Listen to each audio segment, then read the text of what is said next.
Promotional consideration paid for by the following.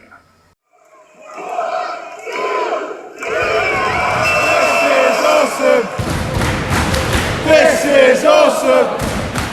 Hello and welcome once again to Cheap Shot Entertainment. I'm here with Connor, who's lost his voice, which is going to be fun. For this review, and it's the Aspire Wrestling Alliance Christmas Chaos Part 1. Uno. At the St. Martin's Methodist Church in Allington. Where they found a hippo. They found a hippo? Yeah. Back in like the 60s, I think, there's a pub near Spider Island in Allington. Yeah. And there's like remains of a hippo. Oh, right, okay. Now it's in the Derby Museum. Oh. History. Turn your phone off, Josh. Yeah. Plug. But. Yeah, butt plug. Let's go. We're also joined by Tommy Dreamer and the Naughty Elf, who seem to be in some sort of weird sexual position. I think we should give him a name. What shall we call the Naughty Elf? Answers in the comments section down below. I've got your one. choice. James Elfworth. James Elfworth. That would work. Your suggestions in the comments section. We'll pick the best one and we'll name the Naughty Elf. This feud has been going on for a couple of years now. Tommy Dreamer seems to be winning constantly, but maybe if the Naughty Elf had a name, maybe just make a little comeback, maybe win the rubber match next year. Anyway, start this show with an interview from the classy one himself. I caught half the interview. The classy one himself, classy Kyle Gibson, and he is interviewing the brand new Aspire Wrestling Alliance champion Paul Malin, who cuts a very heartfelt promo on how much he's battled and worked to win that championship, and also mentioned his fallen foe as well. Yes. Ronan mentioned that he was in fact one of his greatest foes that he's ever been against. He's well travelled, bit of a veteran, and it very, very heartfelt. Like I say, he did mention Ronan and gave him a lot of respect for giving him that extra push in order to win that championship. But then we get interrupted by United in Violence. no one likes them. I quite like them. Yeah. It's like that thing what Mexican people do. Yeah. Also, one thing I did put on my notes is that the match at Destined for Glory 3 is now on the Aspire Wrestling Alliance YouTube channel from that show for free. Go and check it out. Fantastic match. Yes. We couldn't get there. I was in a different part of the country, and that's. I was in Derby, but that's that. Yeah. But it is free on YouTube, and I did watch it the other day, and it is fantastic. So go and check out the Aspire Wrestling Alliance page, subscribe, like, and go and get some tickets for the shows. Yes. Let's not think that wrestling is just another TV show. Done shows. They've finished the shows this year, haven't they? Yes, we saw the last show of the year yesterday. Yes. Because it's taken a while to do this video because I've not been very well. United in Violence interrupt this segment, demanding a title match. Yes. A tag team title match. A tag team title match with the Teenage Trailblazers to recapture the gold. We then get to see Scarlet Paige, which is always nice, and she puts the two in a Christmas Chaos match. Yes. With none other than the new Aspire Wrestling Alliance champion and a partner of his choosing, which we'll get to later. So with that match set up, we go into the first match, which is a very good opening match. Very good opening match. The return of the treacherous Tommy Taylor. Toilet Taylor. Yeah. And he is going against a crowd favourite of Aspire these days. New face of Aspire, the masked luchador Anonymous. Yes. Definitely becoming one of the favourites. Like I say, the Great One returned to Aspire Wrestling Alliance after a little bit of an absence. We haven't seen him for a little while. Tommy Taylor always knows how to work a crowd. So. Oh, he knows how to do things right. There was chants of Russell Brand. There was Tommy Toilet. In this show. Yes, they were. They were fantastic. And I always say the crowd makes a wrestling show. Yes. In my opinion, the wrestling can be fantastic, but if the crowd aren't on point, it becomes difficult for you guys. I mean, you know this from being Especially in the ring. Yesterday, being in the ring, and it becomes really difficult. Even for people like me who are always like cheering and shouting, like, I feel like you're the only ones that are actually doing it. Use his usual tricks to gain victory here, but he would not pick up the victory because Anonymous is just as tricky as the evil Tommy Toilet. Anonymous has been on a little bit of a roll after a disappointment of going against Rourke, actually, which was really never going to end any other way than Rourke just sort of squashing. I think that's how it's going to go until Rourke is like champion, and then he's going to be champion for a long time. Yeah. I think they're building up to Rourke being champion. Yes. I'd like to see that. I think that'd be awesome. To be fair, I think he'd make a great champion. Yeah. But I don't know who'd take the belt off him. And continued the streak here. Fast, hard-hitting match between the two. I'd say Tommy Taylor did try and be a little bit treacherous during the match. I think he went under the ring at one point. Trying to do his, like I say, his usual panto tricks. He tried taking the mask off as well, didn't he? Yes, he did try and take the mask off. But Anonymous would pick up the victory with a shotgun shell blast DDT, which is the Dirty Deeds Mark 1. Yes, the for first anybody, Dirty Deeds that did. For anyone who's wanting to know what that move is like. Leaving the treacherous one to limp out of the building to a chorus of Tommy Toilet chants from the Aspire faithful. But that's not it from Tommy Toilet, we see him later on. Yes, we do see him later on. Definitely leaving here with a fractured ego, but Anonymous here is victorious. And I think the revolution of Anonymous is rising. Yeah, the revolution has begun. Definitely. He's one to be watched. Yes, definitely one to watch is Anonymous. Definitely becoming a crowd favourite, and people want to cheer for him, and that's good. That is good. I've got an Anonymous mask, I'm not afraid to say that. The next match has one of my favourite wrestlers. AJ Williams. No. Sorry, AJ. Sorry. Azrael. One of my favourite wrestlers. Fantastic. He's really come out of his shell since sort of the fall and kind of split up, so to speak.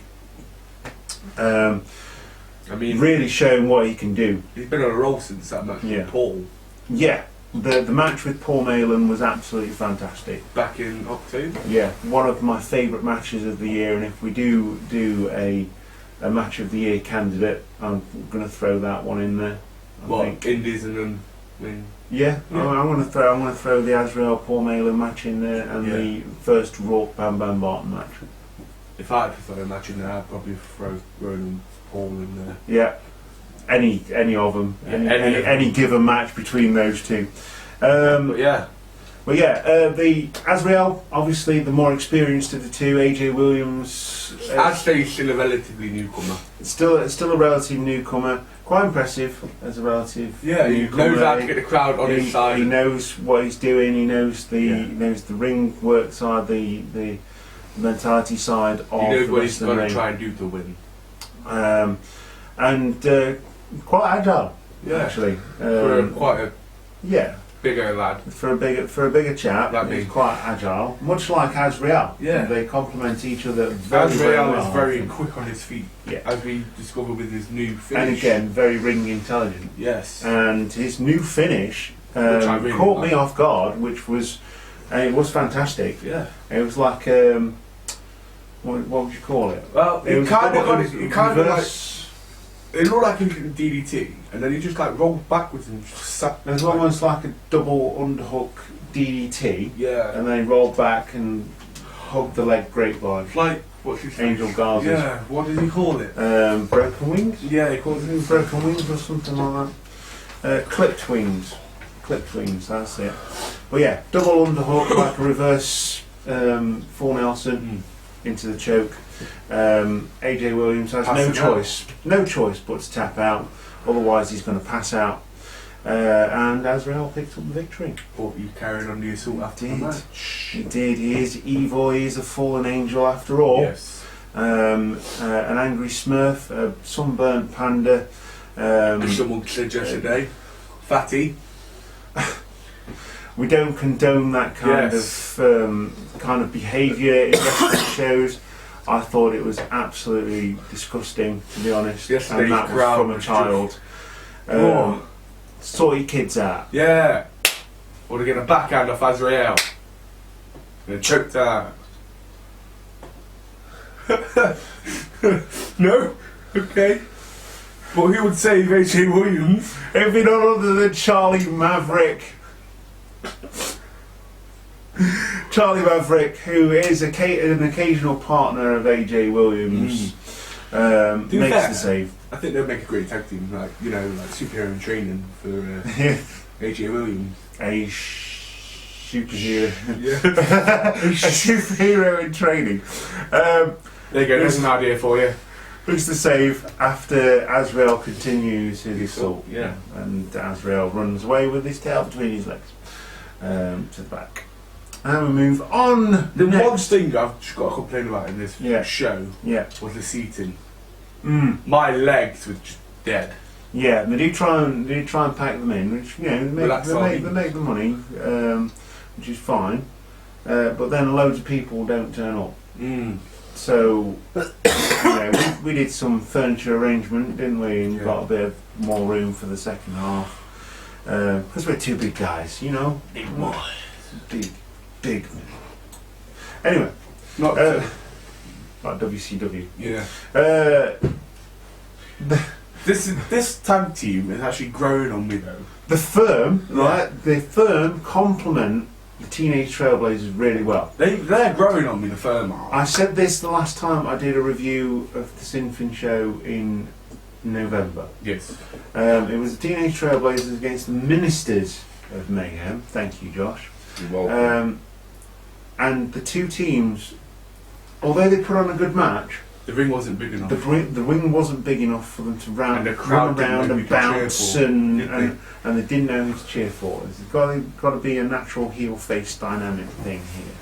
No, don't get me wrong. It's always actually like face versus face because it's good. It is good, and you can chant for both. I don't think the ring was big enough to hold them. No. In my opinion, good match, but the firm complement the Teenage Trailblazers much better, I think, in terms of that dynamic, because you've got the big, bruising, slow-moving ones, and then you've got Xander Palmer and Jamie Flash, who are the complete opposite. When I was helping set up the show, I got to know the firm, and they're actually really nice guys. They are really lovely guys. Let's not break kayfabe. They're horrible. The firm. They're horrible. I mean, God, Peggy Mitchell. Mitchell. They're horrible. Yeah. Not like he does a YouTube channel or anything. Don't kill us. Streams on Twitch. # cheap plug. But yeah. So this match turned into a tag team title match, I believe. Yeah, it did. Straight into a tag team title match, and it would be Jamie who would take most of the punishment in this one. The heat, most of the heat. During this match, the firm obviously picking him out as the weaker link of the Teenage Trailblazers, knowing that Xander Palmer can bounce around and do all the flippy stuff. Definitely not something that the firm could do. They could try. They could probably try. I mean, it would be quite fun. I can imagine them doing a swanton bomb off the top. I may go to the next show wearing like black suspenders and a white shirt. Look like roadkill. Yeah, get that as well. Just show my support for the firm. Sign. But it would be a miscommunication by the firm.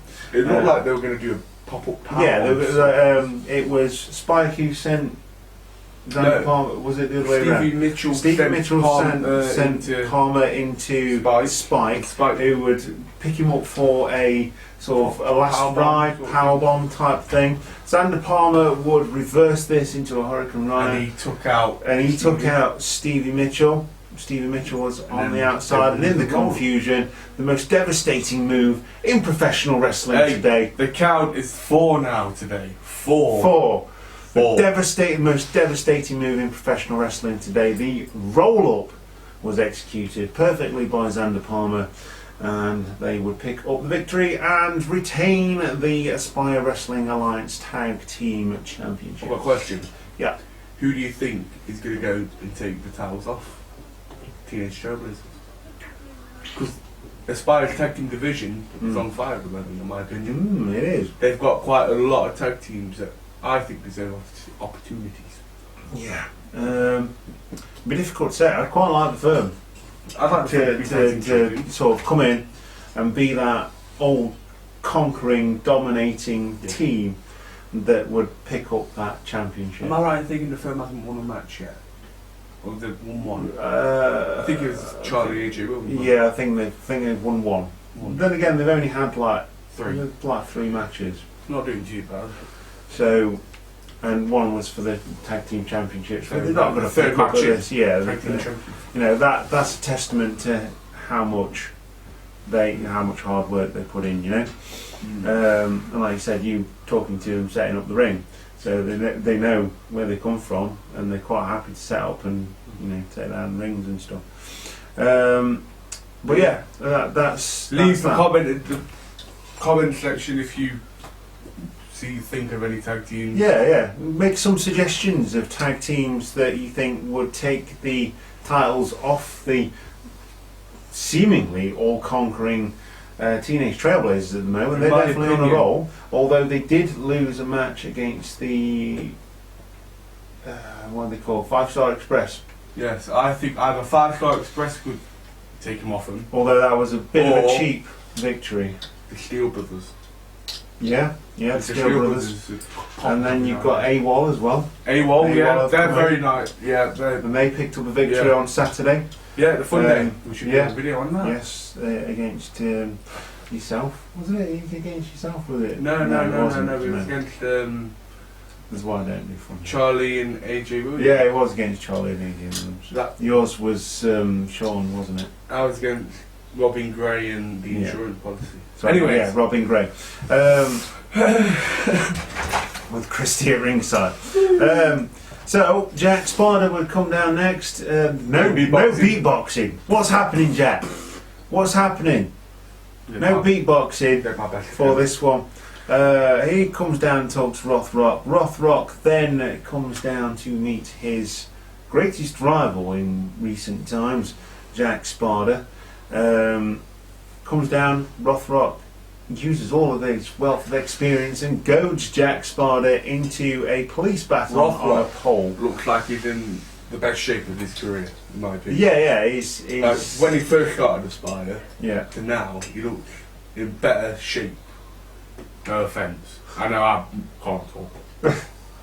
He looks like he's in better shape now, and he's not afraid of anyone. Yeah. He seems to be. He's always enjoyed it. I've always got that sort of enjoyment out of him when he's in the ring. But he does seem to be loving it now. Yes. There's enjoyment and then there's loving it. It's not like a McDonald's thing. It's not a sponsored video, by the way. But yeah, he does seem to be really enjoying his wrestling. They announced a match for Synthin, which was yesterday. Like I say, we're recording this late because not been very well, so I've been struggling to sit down and actually edit videos. You're struggling to sit down. Well, we'll get into that in the next video. And what was the match for the main event of Christmas Chaos Part 2? It was a rumble. No, it wasn't. It was a police battle on a pole match, which was announced during that little segment on this show. Then we had the interval.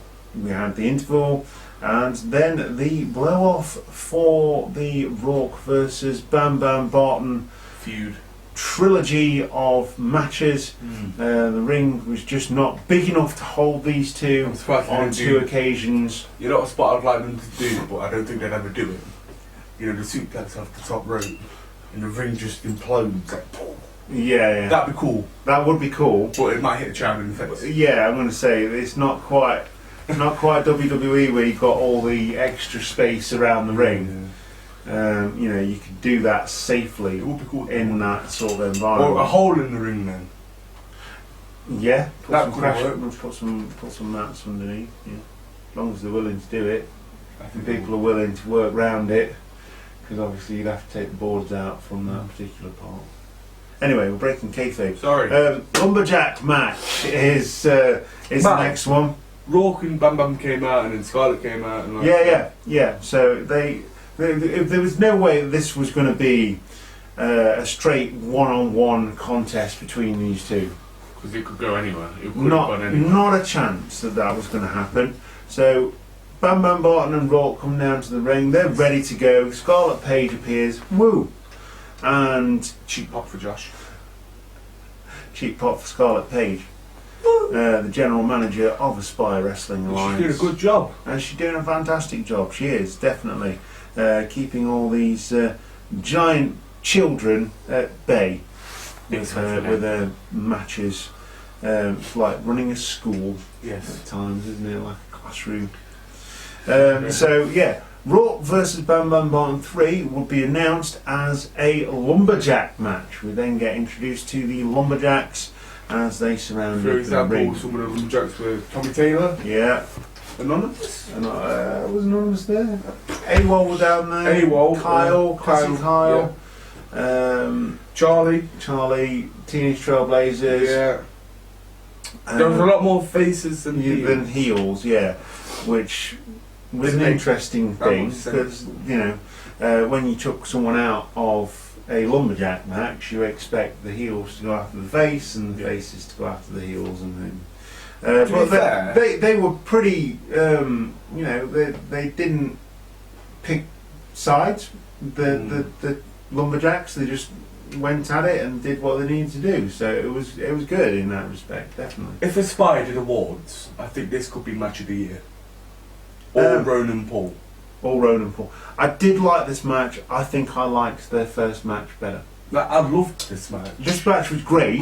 They used the lumberjacks. Yes. Yeah. This match was great, and they used the lumberjacks. This is why I say that Paul's a really intelligent guy. He knows what he's doing when he's booking wrestling matches. But I would actually argue that this match is great. I still think the first one was better, because it was pure wrestling, and they couldn't quite. No one could get the victory. This one, there was a definitive victor, which was good. Yes. And then obviously sandwiched in between these two epic matches was another epic match, but that broke down when they sort of took out the referee between them, didn't it? Yes. Which led to this one. Well, anyway, in this match we got a lot of sausage rolls. Yes, we did. A lot of sausage rolls, including Bam Bam Barton onto a prone set of lumberjacks on the outside. It took everyone out. Poor Classy Carl was right at the front of that. He was waiting. He was like, then he hit it. It's like, whoa! And then after I felt bad for Carl. They both threw all the lumberjacks in the ring. Yeah. And then they started working together. Yeah. Taking the lumberjacks out. Chucking the lumberjacks in the ring so they could beat them up. Which I thought was pretty cool. And then the member of AWOL got the crucifix powerbomb into the corner, with all of the lumberjacks in Poor the corner. Charlie was right at the bottom of that pile. The smallest guy in the ring was at the bottom of the pile, and everyone sort of rolled out and sort of rolled around on the floor for a little bit. And then it ended with the pile driver. It did end with a huge pile driver from Rourke, which looked brutal. Absolutely, and Bam Bam Barton could not answer the count. But you've got to take your hat off to Bam Bam. Bam Bam. Bam Bam Barton is he's up there. He fully took Rourke to the limit. Yeah. This is the guy who's won the Inter-Promotional Cup for Aspire. He's now the number contender. Is the briefcase holder. Yeah. For the Aspire Championship. When Rourke wins the Aspire Champion at some point, do you think Bam Bam Barton could be the one to take it off him? Quite possible. If Marcus Hood isn't looking like he's going to be out for a while, it is quite possible. I'd like to see that as a championship match. I can imagine that being like a last man standing match. Or last man standing. Not sure you 2 out of 3 falls. Yeah. Not sure you could probably do a ladder match or anything. Boring. Oh yeah, that'd be good. Like a strap match. Yeah, could do. Definitely do a we strap could be match creative. or a chain match. Hey, creative. Get us on board. Get us on board. So yeah, Rourke would pick up the definitive victory in that one in the rubber match of this little feud. And I don't see it ending there. Maybe leaving it for a couple of months and then picking it up, or maybe like you say when Rourke's picked up the championship. Then we had the little promo from James Cardinal. Yes, we did. Saying he wants DDA like now. Yes. And he wants to end it really. He wants to end this feud and he wants to end DDA for betraying him. Yes. Betraying his friendship, and we then would get a Joseph. Was this a Joseph Cardinal Open Invitational match? Yes. Yes. Much like Luna Rocks took up the mantle last month, it would be Brad Matthews, who apparently is better than you. Yes. Better than you. I've never seen Brad Matthews before. Who? What do we call? Oh, we had Turkey Twizzler chant. Turkey Twizzler, Bernard Matthews. Yeah, he loved all of them, didn't he, bless him? Yeah, he knows how to work the crowd. Brad Matthews, House of Pain. Yes. Very much House Saying of Pain. this is the first match I've seen of him, I'm impressed. Like, yeah, Brad Matthews has come on, leaps and bounds since the first time I saw him. I mean, he did. Very, very good. He was working Joe's leg. Yeah. He got most of the offense in this match. Working the leg, picking a limb, and working it over. He did that figure 4 around the ring post. And he did a very good Bret Hart figure 4 around the ring post. Remember, like amazing. 96, 97, when he was having his feud with Stone Cold Steve Austin, and he was put. Am I right in really thinking good. this match is probably the longest match of the night? Quite possibly, It went on for a bit. It went on for a bit, and I wasn't bored at all. I No. thought this match was the sleeper hit. This match probably took the show. Yeah, this was like, it's like like your Intercontinental title matches of old. It would be the technical masterpiece, but obviously the main event would, And then Joseph Cardinal managed to do a moonsault with one leg. Moonsault with one leg and a jumping float over, sort of neck breaker, face buster type thing. Blockbuster sort of thing. Yeah, blockbuster on Brad Matthews, and picked up the victory. So we've got Joseph Cardinal. Joe's picked up a lot of momentum, isn't he? Cardinal picks up another victory and more momentum going into his inevitable feud with Diamond Dave Andrews. That could be a last man standing match. I think they need to do it a bit like they've done Bam Bam Raw. Yeah. It needs to build up to that. Yes. I think it needs to build up to that. So there you go. I reckon that could probably go on for like a year or so. Yeah, it could go for a long time. It could start in January and finish in January with intermittent matches here and there. Joseph Cardinal picks up. So we go into the main event of the evening, and it is a Christmas chaos match with there's no DQ. no DQ. Anything goes. Anything goes. But pin and submission was Pin and submission in the ring. But these guys, they fought everywhere. United in Violence, Bully Boy Carter and Juggernaut John Allens put up a huge fight in this one. Their first main event, isn't it? Yeah, I was very disappointed that John Allens didn't bring his Christmas present with him yesterday. In his match against Paul. Oh, his chair. His chair, yeah. Paul Mayland dented that chair with his face. I know. I felt really sorry for Bam Bam. He looked so proud to have his new chair. Not Bam Bam. John. Big John. Looked so happy to get a new chair for Christmas, and then Paul Mayland dented it. Gosh. God. But who was Paul Mayland's mystery partner? Paul Mayland, his mystery partner was none other than the greatest rival, the Scourge, Ronan. It felt quite weird to cheer Ronan. Yes, it did, but he's definitely picking up the momentum. There's a little bit between her. He's not quite face, he's not quite heel. He's just there. He's just there, and he's always good. Always good. Always puts on a show, Ronan. And he's kind of one of those people that I boo because it's fun. Yeah. But I really want to cheer him because he's so good. He knows how to work a crowd. You know what I mean? So, we've got a list here of all the weapons. So these are just some weapons, and I was cheering for some of these. Didn't come out until the end. I was cheering for baubles. We've got those. We've got steel chairs. We've got steel chairs. Toy cars. Baking sheets. Ladders. Powder. Protein powder. Bowling ball. Tinsel. To the bowling ball to the baubles. Tinsel was used. Toilet paper. They fought into the... And wrapping paper was used. And wrapping paper was used. All of these weapons, or most of them, were wrapped up in Christmas paper. And they unwrapped them just like presents. Santa came early. This is a great idea for a match. Yes. Absolutely fantastic. I loved it. Just because, all the weapons wrapped up as Christmas presents and they had to undo them, and there was a little bit of an exchange between Paul and Ronan. Bit of a, I'm really, go on, mate. This is yours. Yeah. That's mine. Ronan attempted a swanton bomb. Onto the chair. The chairs aren't his best friend at the moment. I thought he could stab himself or something. The chair wasn't in the best condition in the first place. Ronan tried to swanton bomb onto Juggernaut John Allens. Onto John Allens. I thought I can never remember what's happening because he jumped out. He managed to get out of the way. And Ronan went straight through the chair. Yes, I was genuinely concerned for him. He didn't move for a bit, did he? Paul took a lot of that. Yeah, it looked nasty. Yes, he did eventually get back in the ring.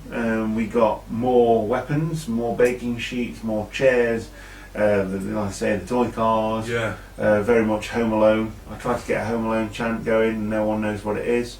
Maybe when the reboot comes out and it's really bad, everyone will cheer for it. I don't know. Quick shot reviews on Cheap Shot Entertainment. Yes. Would be a sort of a concerto with the baking trays from Malin and Ronan. Who was that on? I can't remember. John Allens? I think he might have been John Allens. He took a lot of punishment in this one, didn't he? Whereas Bully Boy Carter gave a lot of it out. Yes. And a Sister Abigail. No, it was like a Sister Abigail DDT, Purple Rainmaker DDT by Ronan, and they got the victory. Yes. Ronan picked up the victory for his greatest rival and now friend. Because they gave each other respect after the match, didn't they? They did. Yeah, they shook hands and things like that. I think there's a lot of respect there. I think there always was. After a year, anyway. Which made the feud fantastic anyway. Because even when they were fighting tooth and nail, you could tell there was always respect there between the two. And that is everything that happened Christmas Chaos at St Martin's Methodist Church in Allenton on the 8th of December 2019. Very good show. Yes. Fantastic show. Let's hope they keep the momentum up for the next show. Yeah. So we're going, next show, next video for Aspire Wrestling Alliance will be for the 15th. Yes. The second part of Christmas Chaos. And it's a good show. Fantastic show, Symphony Community Centre. And it features none other than this guy falling on his arse. I've got a bruised bum. But we'll get into that. We'll get into details because he spent most of the night telling us that but hey, it was quite awkward to watch TLC on a bruised bum, and NWA into the fan. And those videos are coming as well. So thank you, Connor, for giving us that cheap shot. So yeah, if you like this video, Yes. make sure you click the subscribe button, hit the notification bell, join us on Instagram, social media, Instagram, Twitter and Facebook. Also follow Aspire on Facebook, Follow Aspire. Instagram, Yes, Facebook, Instagram. Have they got Twitter? I think Maybe they've got Twitter. I think they've got Twitter. and also follow Mayhem. Connor Mayhem. Connor Mayhem. On Facebook. On Facebook. Yes. My matches are on there. Yeah. All three. Yeah, very much sponsored by Cheap Shot Entertainment. Shot. Yeah. So there you go. And don't forget to go over to the close to order shop and choose your colours, where Connor Mayhem's t-shirt will soon be available to buy. New t-shirts coming soon. New t-shirt coming soon, we're in discussion. Yes. And that's that. You have been the Cheap Shot Nation. I have been your host Luke. I've been here with Connor. Bye. And we'll see you next time. Goodbye. Whoa.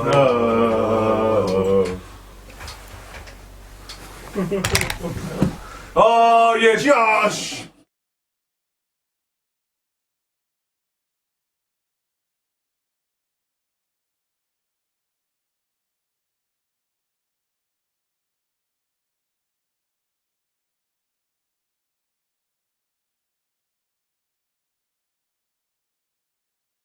Hiya.